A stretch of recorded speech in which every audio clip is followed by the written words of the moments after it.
Hi guys, so my van is broken down and I'm waiting for my mechanic who is an hour behind. So I figured why not do the tour that I've been promising y'all, and I have nothing better to do anyway except for hang out in my other van, which is a hot mess because I'm moving and I've been using it for that. So, and I'm also renovating it. Yeah, I'll do another video at some point in my life of this minivan, but for now let's go to the Dodge Grand Caravan. So I was only able to film the toilet area because my mechanic showed up almost on time. He was just a few minutes late, so that really was awesome, but it also got in the way of my tour, which is fine because I needed to get this van fixed.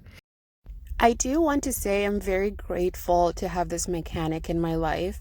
He drove an hour and 20 minutes to come save the day, and save the day he did. He fixed the van pretty quickly.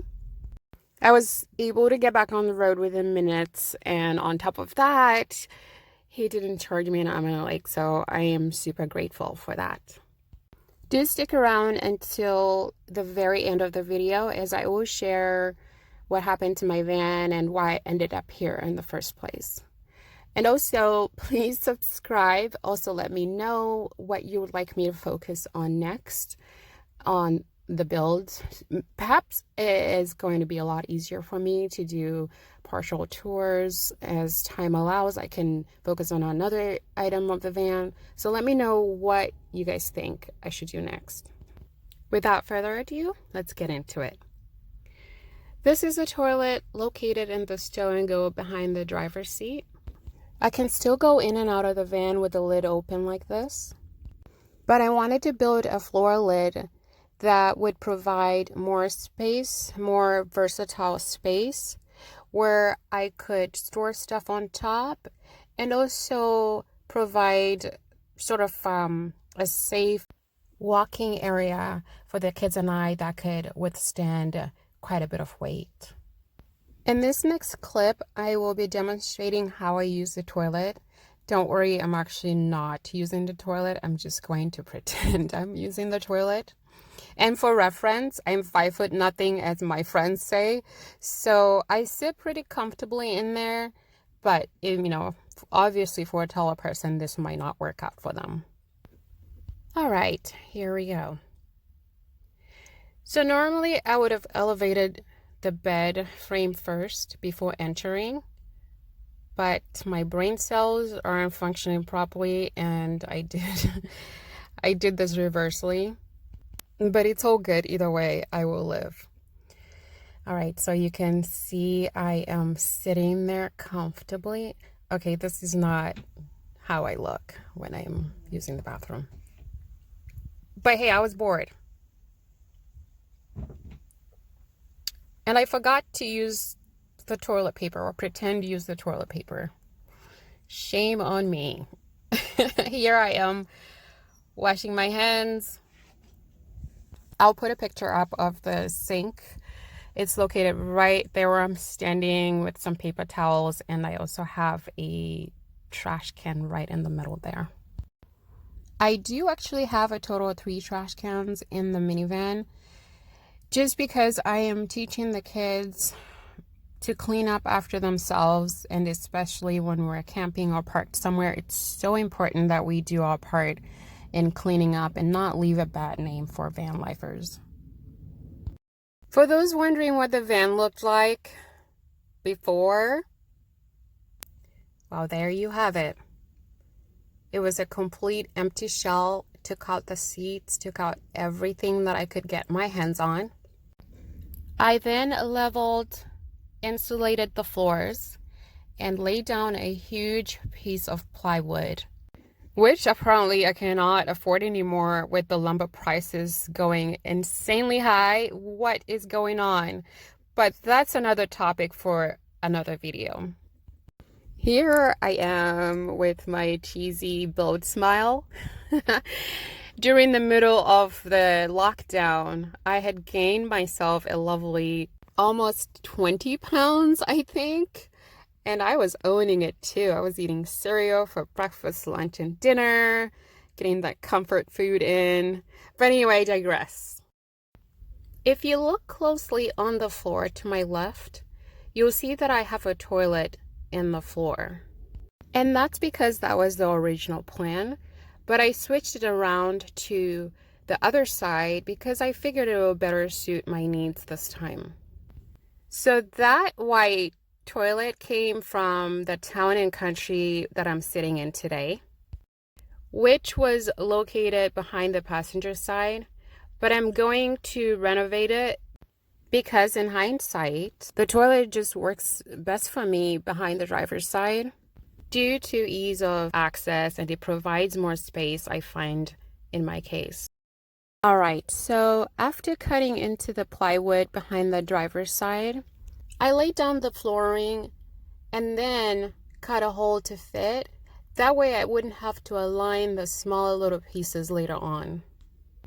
I then added a lip for support. And to be quite honest with you guys, this was my least favorite part of this build. Just because it's something that I had to do later on. I hadn't planned to move the toilet to the side. So I was cutting corners at this point. As you can tell, my trim looks like crap, but I didn't care. I just wanted to get it done. So initially the trim was white, but I wasn't feeling it. So I painted it. I like how it turned out, and I'm pretty happy with this toilet overall. So let me know what you think. How do you like this toilet? What would you have done differently? Do you have any questions for me? Let me know in the comments. Here's a little video that I did today as well. I'm just kind of, I don't know, showcasing a little bit more up close and personal. Don't worry, there's nothing in there. I just picked this van up yesterday from a rental, and I was going to try and flush it, but there's no water. I usually put a mix of water, vinegar for flushing the toilet, but it was empty when I picked it up, so there's that. Which leads me to talking about why I'm here in the first place. So the van was gone for 6 days, and when I picked it up on my way back, I lost control on a dirt road right there, and I couldn't figure out what was wrong. I couldn't turn my wheels, so it turns out that something is wrong with my CV joint, and I am just so grateful there was no one behind me. And I was only 3 minutes away from the property where I have been storing my vehicles. So I was able to get a tow pretty quickly. I actually had a neighbor come pick me up, wait for the towing guy.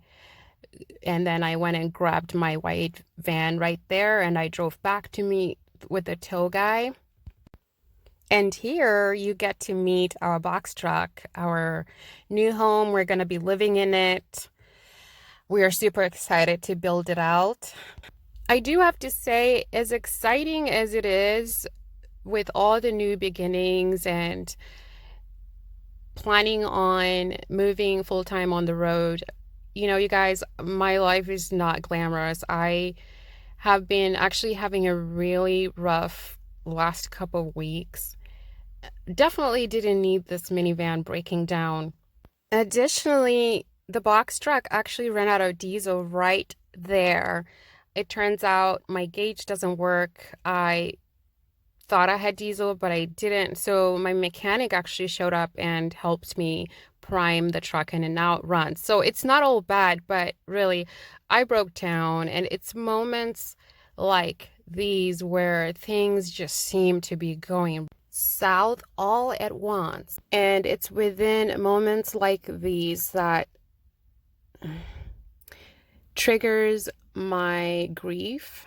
For those who know me personally know that I lost my love, and I break down. I break down when I need him. When I need him to be with me is when it hits me the most. So I was really upset. This is one of my least glamorous photos of me, but this is my everyday life. It like my grief comes on and off and it comes randomly and it sucks. But I know that I have to pick myself up and keep going. And the more I do this, the more I have strength.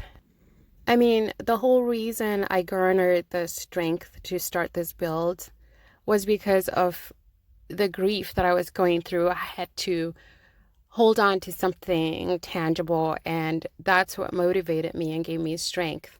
I feel like he was guiding me in this build. But that's another story for another video. I would love for you to continue supporting my channel, and that motivates me as well to know that I'm doing something meaningful, maybe. You guys let me know. Thank you so much for sticking around, subscribe, like, and all that good stuff. And to end this video on a positive note, I appreciate you guys. You're amazing, and I hope to see you soon. Bye for now.